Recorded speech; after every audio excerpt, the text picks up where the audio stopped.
আগামী দ্বাদশ জাতীয় সংসদ নির্বাচন নিয়ে বাংলাদেশের দিকে সকলের তীক্ষ্ণ নজর।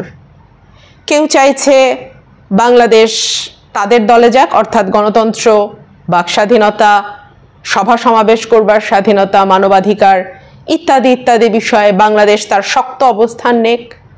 কেউ কেউ আবার চাইছে চীন বা রাশিয়ার মতন দেশগুলোর কাতারে চলে যাক বাংলাদেশ। বাংলাদেশ আসলে কোন পথে যাবে সেই ভাগ্য নির্ধারিত হবে, আমি বিশ্বাস করি, বাংলাদেশের মানুষের হাতে।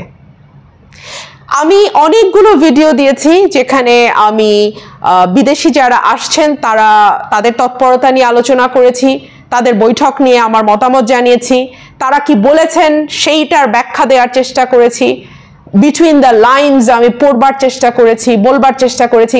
বাট আপনারা একটা বিষয়ে কখনো ভুল করবেন না, অনেকেই মন্তব্যে লেখেন, সে কারণেই আমার এই উত্তর দেয়া। আপনারা একটা বিষয় ভুল করবেন না, আমি একজন রাজনৈতিক ক্ষুদ্র কর্মী হিসেবে কখনোই কোনো দল মানে কোনো দেশের ওপরে বা কোনো ব্যক্তির ওপরে আমি আমার ভরসা রাখছি না।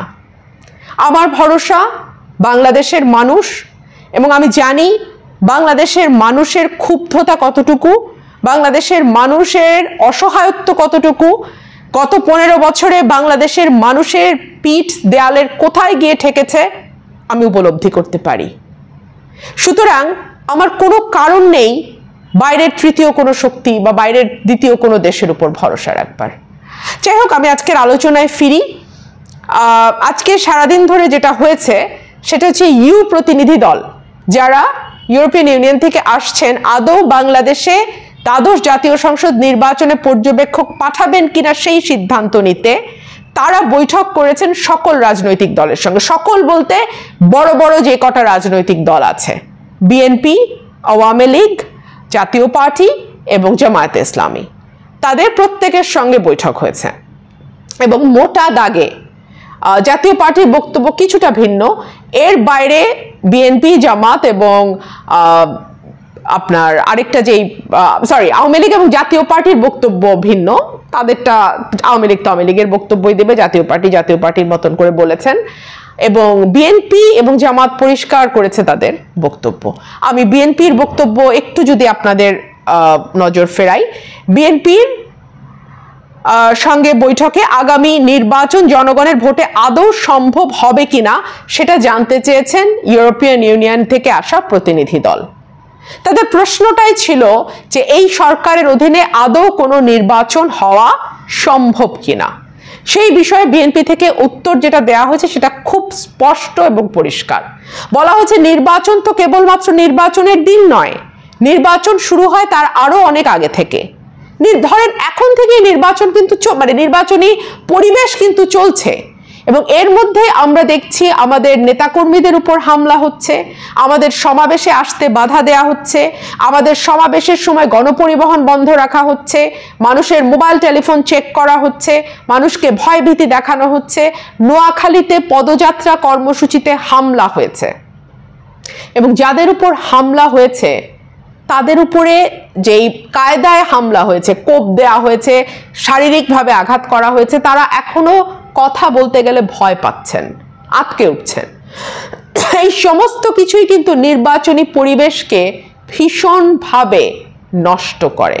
সুতরাং নির্বাচন সম্ভব কিনা এটা তো এখনই বোঝা যাচ্ছে। বিএনপির সঙ্গে আলোচনায় বিএনপির তরফ থেকে আরো বলা হয় যে কেন ইউরোপিয়ান ইউনিয়ন এখানে এসে বাংলাদেশের নির্বাচন নিয়ে মতামত দিতে হচ্ছে। দক্ষিণ এশিয়ার অন্য কোনো দেশে তো তাদের যেতে হচ্ছে না, কেন বাংলাদেশে আসতে হচ্ছে? সকলের মনে যে প্রশ্ন তাদের মনেও সেই একই প্রশ্ন। তার মানে এই কথাগুলো আলোচনায় উঠে এসছে যে তাদের তো নেপাল যেতে হচ্ছে না, ভুটান যেতে হচ্ছে না, পাকিস্তান যেতে হচ্ছে না, মিয়ানমার যেতে হচ্ছে না, ভারতে যেতে হচ্ছে না, তাদেরকে কেন বাংলাদেশে আসতে হচ্ছে? এই প্রশ্ন ইউরোপিয়ান ইউনিয়ন থেকেই উঠছে। সকলের মনে যে প্রশ্ন তাদের মনেও সেই একই প্রশ্ন। বর্তমান সরকারের অধীনে যে নির্বাচন প্রশ্নবিদ্ধ, গ্রহণযোগ্য নয়, এই ভিত্তির ওপরেই কিন্তু সারা বিশ্ব বাংলাদেশের উপর নজর রাখছে। বাংলাদেশের নির্বাচন নিয়ে তারা তাদের উদ্বেগ প্রকাশ করছে। এই ব্যাকগ্রাউন্ডেই ইউরোপিয়ান ইউনিয়নের প্রতিনিধি দল বাংলাদেশে এসছেন। এরপরে বিএনপির তরফ থেকে আরো বলা হয় বাংলাদেশের জনগণ যেটা বলছে, বিশ্ব বিবেক যেটা বলছে, এই সরকারের অধীনে নির্বাচনে যাওয়ার কোনো প্রশ্ন ওঠে না, সম্ভব না। এই সরকারের অধীনে বিএনপি কোনো নির্বাচনে যাবে না বলে আবারও স্পষ্টভাবে জানিয়েছে ইউরোপিয়ান ইউনিয়ন প্রতিনিধি দলকে। যে কারণগুলো বিএনপি দেখিয়েছে সেগুলো হচ্ছে এদের অধীনে নির্বাচন হবে না, হয় না। কারণ নির্বাচনের দিন তো দূরের কথা, ভোট চুরি এখনই চলছে। এই যে ডিসি পোস্টিং হচ্ছে, পুলিশ পোস্টিং হচ্ছে, বিএনপি নেতাদের গ্রেপ্তার চলছে, 2-3 দিনের মধ্যে যেই আক্রমণগুলো হয়েছে, যুবদল নেতার হাত কেটে ফেলা হচ্ছে, বিএনপির জনসভায় বাধা দেয়া হচ্ছে, পদযাত্রায় আক্রমণ হচ্ছে, যে কথাগুলো আমি বলছিলাম, ডিসিএসপি অর্থাৎ প্রশাসনের রদবদল থেকে শুরু করে বিএনপির নেতাকর্মীদের ওপরে যেভাবে আক্রমণ হচ্ছে, তাতে নির্বাচনের পরিবেশ এমনি নাই। ভোটের দিন তো আরো অনেক পরে, আজকেই তো কোনো পরিবেশ নাই। তাহলে নির্বাচন যত ঘনিয়ে আসবে সামনে, পরিস্থিতি ততই ঘোলাটে হবে। সুতরাং এই সরকারের অধীনে নির্বাচনে যাওয়ার কোনো প্রশ্নই ওঠে না। ইউরোপিয়ান ইউনিয়ন পর্যবেক্ষক পাঠাবেন কি পাঠাবেন না সেই বিষয়ে এটা একেবারে ইউরোপিয়ান ইউনিয়নের নিজস্ব সিদ্ধান্ত। সেই ব্যাপারে দল হিসেবে আসলে কারোরই কিছু বলবার থাকতে পারার কথা না। তবে আমরা অতীতে দেখেছি যে এই নির্বাচনগুলো তারা মনে করে গ্রহণযোগ্য হবে না, সেরকম নির্বাচনে তারা পর্যবেক্ষক পাঠায় না। 2014 এবং 2018 নির্বাচনে কিন্তু কোনো পর্যবেক্ষক আসে নাই। এবং এই মুহূর্তে পর্যন্ত বাংলাদেশের যে অবস্থা, বাংলাদেশের বিরোধী দলের সাথে যেই আচরণ করা হচ্ছে সরকারের তরফ থেকে, তাতে এটা বিশ্বাস করবার কোনো কারণ নাই যে এই নির্বাচনটি কোনো রকম গ্রহণযোগ্য হবে। সুতরাং এই কথাগুলোই উঠে এসছে। এখানে বলা হচ্ছে যে গণতন্ত্রের ব্যাপারে বলা হচ্ছে গণতন্ত্র নেই, মানবাধিকার প্রশ্নবিদ্ধ, এখানে আইনের শাসন বা জীবনের নিরাপত্তা নিয়ে ব্যাপার মানে প্রশ্ন আছে, লেভেল প্লেইং ফিল্ড নাই, একটা সংলাপের জন্য যে গণতান্ত্রিক পরিবেশ দরকার সেটার অভাব আছে। এই বিষয়গুলো ইউ প্রতিনিধি দলের সঙ্গে যে আলোচনা হয়েছে সেখানে উঠে এসছে। এর বাইরে আরো কথা হয়েছে আপনার আওয়ামী লীগের সঙ্গে, বড় দল হিসেবে বিএনপির পরে আমি আওয়ামী লীগের সঙ্গে কি কথা হয়েছে সেটা যদি একটু দেখি। আওয়ামী লীগের তরফ থেকে যা যেই আলোচনা হয়েছে সেখানে আওয়ামী লীগ খুব স্পষ্টভাবে বলেছে যে বর্তমান নির্বাচন কাঠামোতেই দ্বাদশ জাতীয় সংসদ নির্বাচন হবে। বর্তমান নির্বাচন কাঠামো বলতে যা বোঝাচ্ছে সেটা হচ্ছে এই নির্বাচন কমিশন, এই সরকার, এই প্রধানমন্ত্রী যা যেরকম আছে ঠিক সেটা সেরকম ভাবে রেখেই নির্বাচন হবে। অর্থাৎ 14 বা 18তে যেই পরিবেশে নির্বাচন হয়েছে তার থেকে এখানে ভিন্ন কিছু হবার কোনো আশা নেই। উল্টো আমরা দেখেছি এই নির্বাচন কমিশন কি বলবো, এতটাই নতজানু চরিত্রের যে আরপিও সংশোধন করে তাদের হাত পা কেটে ফেলা হয়েছে সেটা নিয়ে তারা টু শব্দটিও করার সাহস রাখেনি। উল্টো আমরা দেখেছি যে সাংবাদিকদের নির্বাচনের দিন কভার করবার ব্যাপারে যে নীতিমালা দেওয়া হয়েছে সেটা খুব পরিষ্কার বোঝা যায় যে সাংবাদিকদের নিরুৎসাহিত করা, গণমাধ্যমকে নিরুৎসাহিত করার জন্যই এই ধরনের নীতিমালা এসছে। এবং এই নীতিমালা ফলো করে আসলে নির্বাচনের দিন কোনো কিছুই তাদের পক্ষে কভার করা সম্ভব হবে না। এবং এই সরকার, এই প্রধানমন্ত্রী, এই নির্বাচন কমিশন অ্যাজ ইট ইজ রেখে নির্বাচনে যাওয়া বা না যাওয়ার মধ্যে আসলে কোনো পার্থক্য নাই। আমি bdnews24.com থেকে একটু বলি, শেখ হাসিনাকে প্রধানমন্ত্রী রেখেই বাংলাদেশে অবাধ ও সুষ্ঠু নির্বাচন সম্ভব, ইউরোপিয়ান ইউনিয়নের প্রতিনিধিদের এটাই জানিয়েছে আওয়ামী লীগ।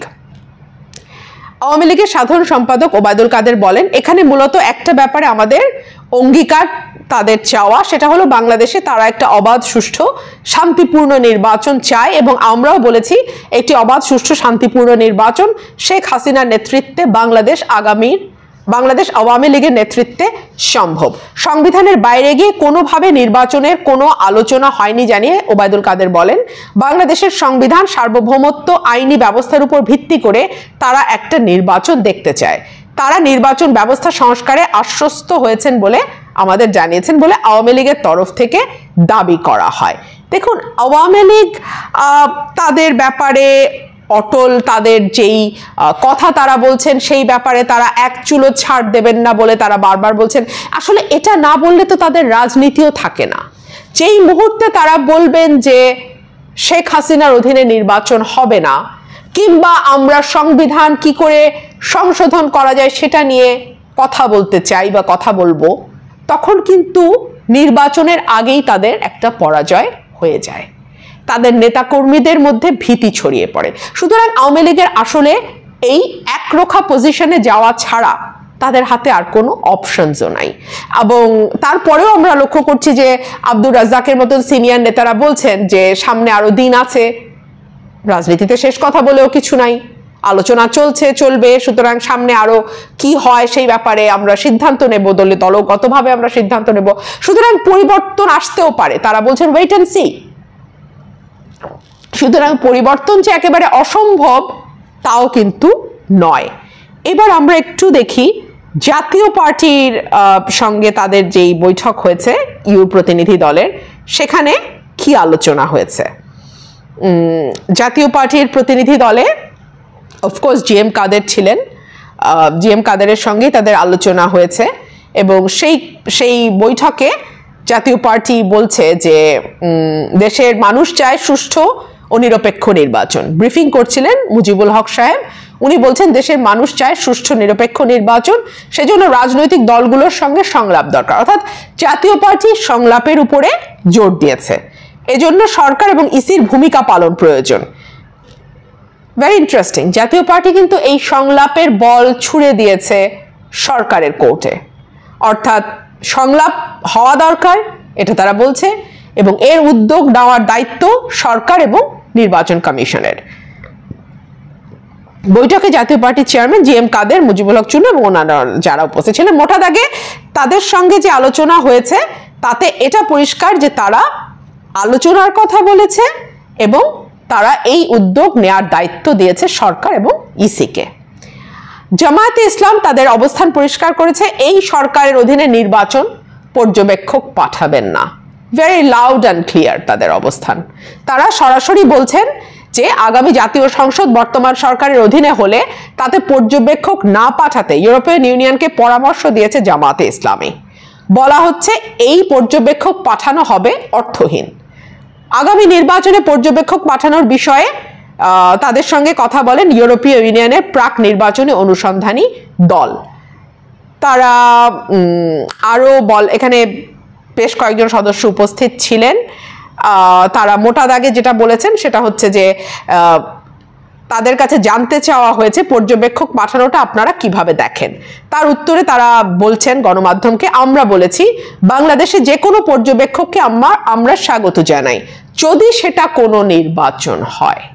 ভেরি ক্লিয়ার, নির্বাচন হলে পর্যবেক্ষকদের স্বাগত জানাবে জামাত, আর যদি সেটা নির্বাচনের নামে প্রহসন হয় তাহলে এখানে পর্যবেক্ষক আসা অর্থহীন। আপনারা একটা অবৈধ নির্বাচন দেখতে আসবেন, এটা আপনারা সম্মান বোধ করবেন কিনা এটা আপনাদের বিবেচনার বিষয়।